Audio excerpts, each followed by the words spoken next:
Governments in the First World War feared one thing almost as much as military defeat: revolution. By 1917, with victory on the battlefield still elusive and morale weakening, both sides hoped to bring the enemy down from within.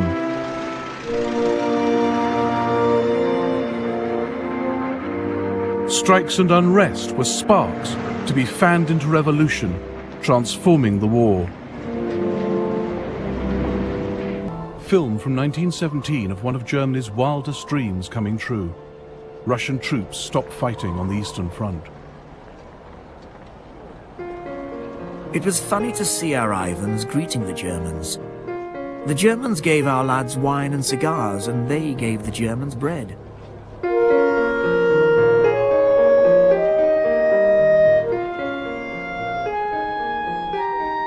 It turned out that one of the Germans had a camera.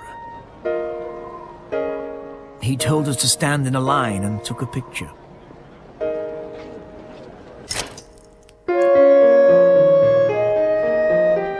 Later, the photographer asked our lads to come and collect the photos.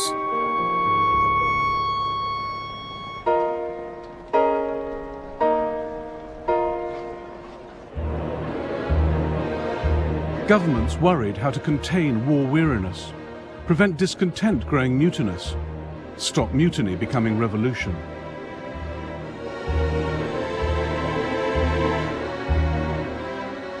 And governments realized that turning this problem on its head offered a startling opportunity. What if unrest could be harnessed, reined in hard in your own country, but spurred on in the enemy's?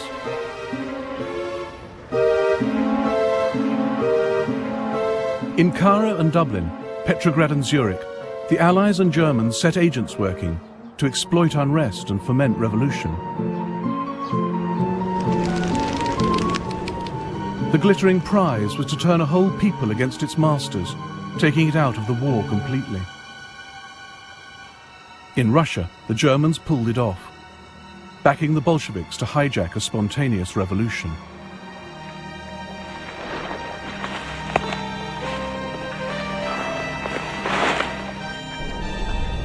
Russia in 1917 was war-weary. Huge losses, poor leadership and corruption, plus the nightmare logistics of a 900-mile front, left our army running on empty.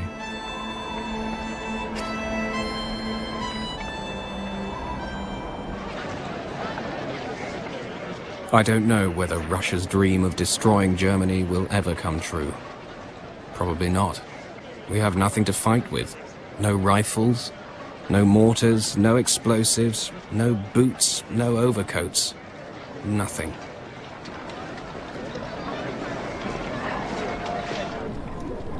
But incredibly, Russia's army held the line. It was the home front that cracked first. Petrograd, now St. Petersburg, Russia's capital and industrial powerhouse, seethed with discontent. Its factories were swollen with workers, with little to eat and cramped housing.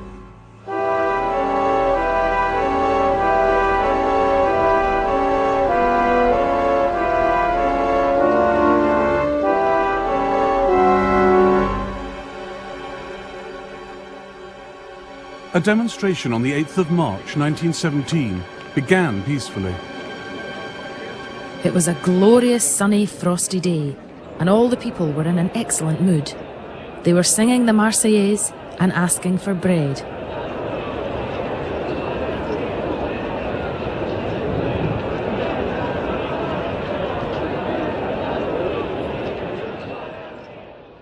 But the Tsar ordered the protests crushed. On Znamenskaya Square, in the heart of Petrograd, the killing began. Sergeant Sergei Kopichnikov was there. The ensign ordered the bugler to play 3 signals. Then he commanded, "Rifles, ready, aim, fire." Everybody scattered. One man was down. A woman fell.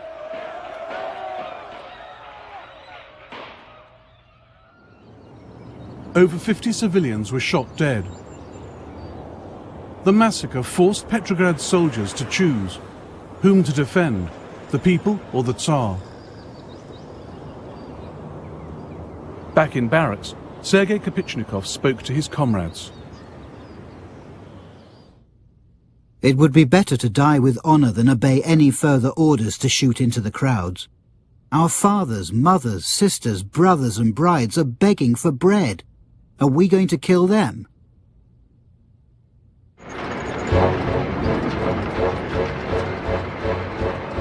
They shot their duty officer dead and poured onto the streets, joining other mutineers and workers.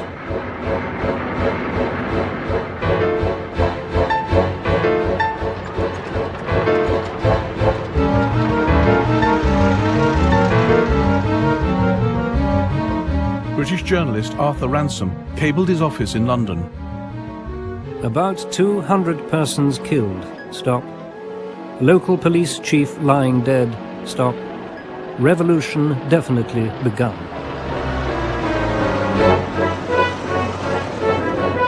The troops gathered support at barracks and factories.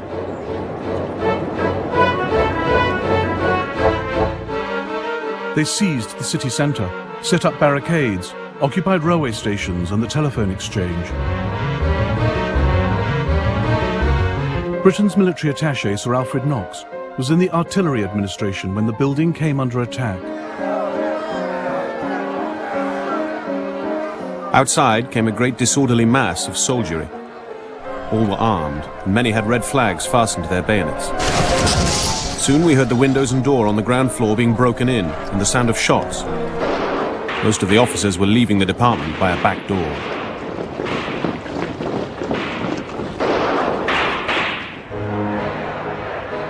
In a matter of days, the Tsar's regime was spinning into freefall.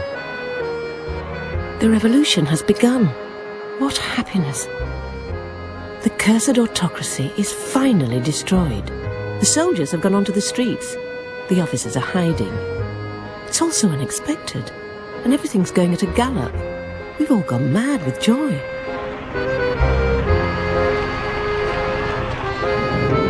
Soldiers ordered into the city to restore control simply joined the mutiny.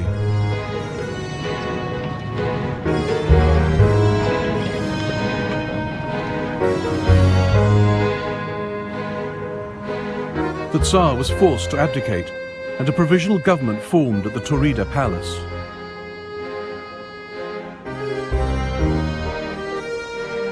Russia's new rulers had their hands full running a war while riding a revolution.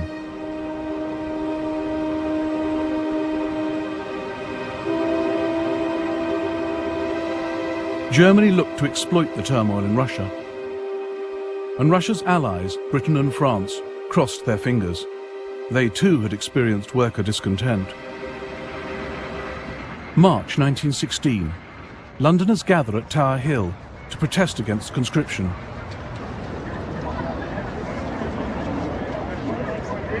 There was also opposition in Scotland, inspired by the fiery speeches of trade union leader Willie Gallagher. Thousands of our fellows have sacrificed their lives fighting against the very Prussianism they now propose to foist upon us here. Workers of the Clyde, you must prepare for action. When this loathsome enemy of freedom raises its head, you must strike, and strike to kill.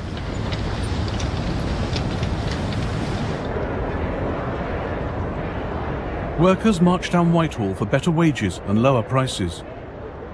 Around 17 million working days were lost to strikes in Britain between 1915 and 1918. There were strikes by miners in South Wales, engineers in Coventry, Sheffield and Manchester, and shipbuilders on Teesside, Tyneside and the Clyde. The army kept 200,000 troops in Britain to guard against invasion and civilian uprising.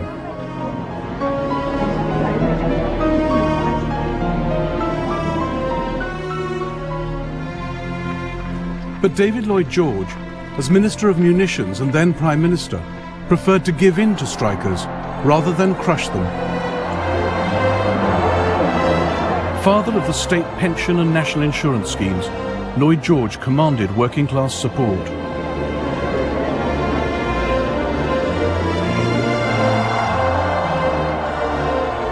He used concession, not confrontation, to maintain industrial output.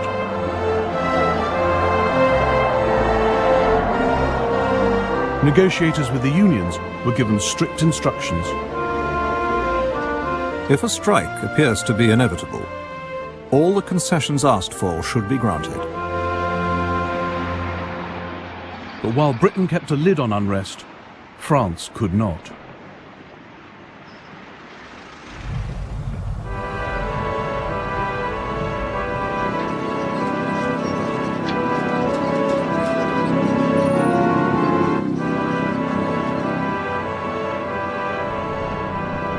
Throughout the First World War, Paris lived under the shadow of German invasion.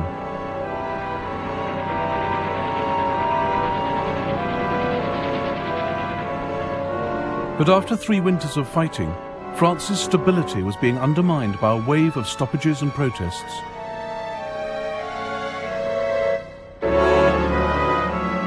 Many of the dissenters were women who couldn't be intimidated by the threat of military service.